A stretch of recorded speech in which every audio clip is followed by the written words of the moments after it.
여러분 안녕하십니까? 광주 MBC 뉴스데스크입니다. 일주일에 마스크를 2개까지만 살 수 있는 마스크 구매 이력제가 오늘부터 시행됐습니다. 시행 첫날인 오늘 다행히 큰 혼란은 없었습니다. 하지만 마스크 수요에 비해 공급량은 여전히 부족했습니다. 다음 주부터 마스크 오부제가 시행되는데 불만이 줄어들지 주목됩니다. 남궁욱 기자가 취재했습니다. 공적 마스크를 사려는 사람들로 약국 앞에 대기 행렬이 생겼습니다. 정부의 새로운 공적 마스크 정책에 따라 오늘부터는 일주일에 마스크 2매까지 살 수 있습니다. 다 써가지고 이제 처음 오늘 그 공적 판매여가지고. 약사들은 다른 곳에서 이미 마스크를 구입하지는 않았는지 주민번호를 전산 시스템에 입력해 꼼꼼히 확인합니다. 예, 마스크 구매하실 수 있어요. 오늘부터 가능합니다. 다만 출생 연도별로 마스크를 살 수 있는 요일이 정해지는 공적 마스크 오부제는 다음 주부터 시행됩니다. 이처럼 공적 마스크 오부제가 시행되기 전에 미리 마스크를 구매하려는 시민들로 약국 앞에는 긴 줄이 생겼습니다.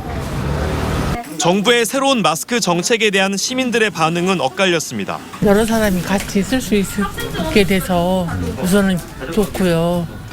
또 두 사람씩 했으니까 많은 사람이 혜택을 받으면 좋겠죠. 일주일이 2개 정도로 버티기가 되게 힘들죠. 근데 최소한 한 10개 이상은 그래도 돼야. 일부 약국에서는 정부 지침과 달리 오부제를 미리 시행하거나 구매 이력을 등록하지 않는 등 아직 제도가 정착되지 않은 모습도 보였습니다. 오부제 아니고 살 수 있다고 그랬잖아. 그럼 오부제인 줄 아닌 줄 알고 왔다가 그럼 헛걸음 하는 거지. 몰라가지고 막 10명이 와가지고 달라고 하는데 뭐 그거 적고 이럴 경향도 없었고. 한편 또 다른 공적 마스크 판매처인 우체국과 하나로마트에서는 구매 이력 전산 시스템이 개발되기 전까지 1인 1매씩 구매할 수 있습니다. MBC 뉴스 남궁욱입니다. 광주시가 민간 의료기관과 공동대책위원회를 구성하는 등 코로나 장기화에 대비하고 있습니다. 당장 주말을 앞두고는 주일 예배를 자제해달라고 기독교단에 거듭 촉구했습니다. 보도에 송정근 기자입니다. 광주에선 어제에 이어 오늘도 코로나19 확진자가 발생하지 않았습니다. 격리 치료 중인 확진자는 9명이고 이 가운데 일부는 곧 잠복기에서 벗어나 바이러스 검사에서 음성이 나오면 퇴원할 예정입니다. 하지만 13번째 확진자의 감염 원인은 여전히 밝혀지지 않았습니다. 어제 말씀드린 대로 아직까지는 정확한 경로가 밝혀지지 않았습니다. 지역사회 감염 우려가 높아지고 있는 상황에서 민간 의료인이 참여한 민관 공동대책위원회가 출범했습니다. 감염내과 전문의 등이 참여한 대책위는 첫 회의에서 지역 내 집단 감염에 대비한 음압병상 확보와 감염병 전담병원 추가 지정, 의료진 확보 방안 등을 논의했습니다. 우리 의료계는 시와 최대한 협력하고 합심하면서 앞으로 우리 광주시에서는 코로나 바이러스가 더 이상 번식되지 않도록 최일선에서 시와 협력해서 광주시는 기독교단에 집합예배를 자제해달라고 다시 한번 요청했습니다. 지난주 확진자 3명이 발열 등의 증상이 있는 상태로 예배에 참석해 집단 감염 우려가 여전한 상황이기 때문입니다. 광주 기독교단 협의회는 광주시 요청을 받아들였습니다. 40만 명가량 되는 광주 교인 가운데 70%에 해당하는 28만 명 정도가 인터넷이나 유튜브 등으로 예배를 진행하기로 했습니다. 이와 같은 일에 좀 동참할 수 있도록. 근데 큰 교회는 지금 거의 다 많이 하고 있는데 이제 적은 교회들, 이제 이런 교회들이 아무래도 이제 자기들 몇 사람 안 되니까. 광주에선 코로나19 확산이 주춤한 모양새이긴 하지만 이번 주말이 바이러스 확산을 막는 고비가 될 것으로 보여 광주시의 긴장감은 높아지고 있습니다. MBC 뉴스 송정근입니다. 민주당 경선에서 이변이 나왔습니다. 정치 신인들이 구청장 출신 후보들을 이겼습니다. 권리당원 투표와 신인 가산점이 결정적 역할을 한 걸로 보입니다. 보도에 이기상 기자입니다.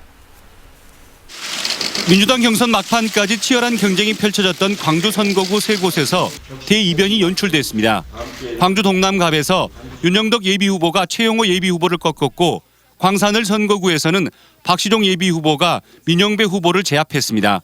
서구을 양양자 예비후보는 상대 후보 2명을 제치고 공천장을 따냈습니다. 특히 윤영덕 후보와 박시종 후보는 청와대 행정관 출신의 정치 신인으로 분류됐지만 재선구청장과 지역위원장을 역임한 유력 후보들을 따돌리고 4.15 총선 본선행 티켓을 거머쥐었습니다. 윤 후보와 박 후보는 낮은 인지도 때문에 선거 초반에 고전을 했고 경선에서도 일반인 여론조사에서 상대 후보들보다 10%포인트가량 뒤졌지만 조직력이 뒷받침된 권리당원 확보와 친인 가점 20%를 기반으로 막판 역전 드라마를 쓴 것으로 분석됩니다. 권리당원 당심이 이 당락을 결정하는 경선으로 흐르고 있어서 이것이 조직력이 강한 후보에게 유리한 측면이 있다는 것이. 광주 지역 민주당 경선은 서구갑을 제외하고 7곳에서 모두 마무리됐고 전남은 여수갑과 순천, 광양구례 곡성 등 3곳을 뺀 7곳에서 공천 작업이 완료됐습니다. 광주 광산갑과 북구 을 등의 지역구에서 일부 후보들이 경선 불공정을 이유로 재심을 신청한 상태여서 변수는 남아 있습니다. 현역 국회의원이 단수 후보인 광주 서구갑과 전남 나머지 선거구 역시 다음 주 중으로 공천 후보가 결정되고 각 정당의 본선 대진표가 속속 확정될 것으로 전망됩니다. MBC 뉴스 이계상입니다. 민생당이 전두환 저격수로 불리는 이만솔 전 서울 서대문구 의원을 4.15 총선 인재로 영입했습니다. 임 전 구의원은 전두환 씨 골프 동영상과 12.12 오찬 영상을 공개하며 전두환 저격수로 이름을 알렸고 총선 출마를 위해서 정의당을 탈당했습니다.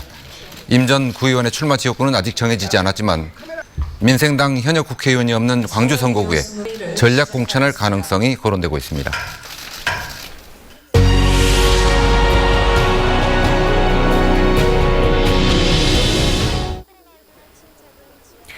(5.18) 광주 민주화운동이 한 시민의 인생을 어떻게 바꿨는지를 들여다보는 광주 MBC 연속기획보도 내 인생의 5.18입니다.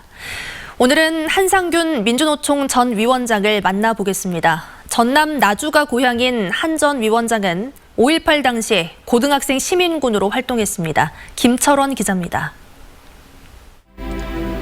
한상균 민주노총 전 위원장의 지난 10년은 투쟁과 수배, 수감 생활로 점철돼 있습니다. 쌍용자동차 노조위원장에 당선된 지난 2009년 대량 해고 사태에 맞서 파업을 주도한 혐의가 인정돼 징역 3년을 살았고 지난 2015년에는 민주노총 위원장으로서 광화문 민중총궐기를 주도했다는 이유로 수감 생활을 또 해야 했습니다. 우리 국민이 어떻게 판단하고 있는지, 민심은 어떻게 요동치고 있는지 법정에서 밝혀낼 것입니다. 한상균 전 위원장은 노동운동가로서의 자신의 삶이 40년 전 5월 광주로부터 비롯됐다고 말합니다. 전남 기계공고 3학년이던 1980년 5월 계엄군의 만행을 보고 가만히 있을 수 없어 총을 들었다는 겁니다. 그리고 뒤로 묶어서 개나 돼지처럼 막 싣고 가는 이런 상황들을 너무 많이 봤고. 얼마 전 사면된 한 전 위원장은 현재 비정규직 노동자들의 권리 찾기를 위한 새로운 노동운동을 시작했습니다. 노동조합에 가입조차 할 수 없는 사회적 약자들의 권리를 찾아주자는 단체인 권유하다를 설립했습니다. 감옥에서 수많은 노동으로 희망을 찾지 못하는 많은 아픈 사람들을 만나게 됐고 그들의 목소리 속에서 한국 사회의 근본적인 문제가 이렇게 첨예하게 드러나 있는데도 불구하고 이걸 해결하지 못하는 굉장히 부끄러움이 있었습니다. 1980년 5월 광주에서 부당한 현실에 맞서 싸우는 근육을 키웠다는 한상균 전 민주노총 위원장. 한국 사회의 진보 세력이 자신들의 기득권을 지키는 데만 열중하고 있는 것은 아닌지 5.18 40주년과 전태일 열사 50주기를 맞아 성찰해야 한다고 말하고 있습니다. MBC 뉴스 김철원입니다. 교육당국이 학원의 휴원을 권고하고 있는 가운데 광주의 휴원율은 전국에서 인천 다음으로 낮았습니다. 교육부에 따르면 어제 기준으로 광주의 학원 휴원율은 18.9%로 인천 14.7%에 이어 17개 시도 가운데 두 번째로 낮았습니다. 반면 대구의 경우는 90%, 부산은 54%가 문을 닫았고 전국 평균 휴원율은 43%로 나타났습니다. 교육부는 휴원하지 않는 학원들에 대해 지도 점검을 강화하고 코로나19 확진자가 나올 경우 학원 이름을 공개하는 방안을 검토하고 있습니다. 학교 급식조리원과 미화원 등 개학 연기로 소득이 끊긴 교육 공무직들에 대해 임금을 보전하는 방안이 마련됩니다.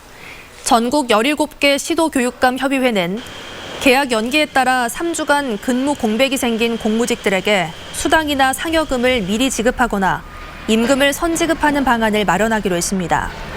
또 계약이 연기되지만 방학이 단축되기 때문에 임금 총액의 변화는 없을 것이라면서도 미리 대책을 세우지 못한 데 대해서는 유감의 뜻을 나타냈습니다. 코로나 확진자의 신상 정보가 담긴 공문을 유출한 혐의로 광주시장 비서관이 재판에 넘겨졌습니다. 광주지검 인권첨단범죄 전담부는 공무상 비밀누설과 개인정보보호법 위반 혐의로 광주시장 비서실 5급 공무원 A씨를 불구속 기소했다고 밝혔습니다. 이 공무원은 지난달 4일 광주 지역의 첫 확진자의 개인정보가 담긴 공문서를 입수해 텔레그램으로 지인에게 전송한 혐의를 받고 있습니다. 더불어민주당이 비례연합정당에 참여할지를 놓고 지역 정치권이 촉각을 곤두세우고 있습니다.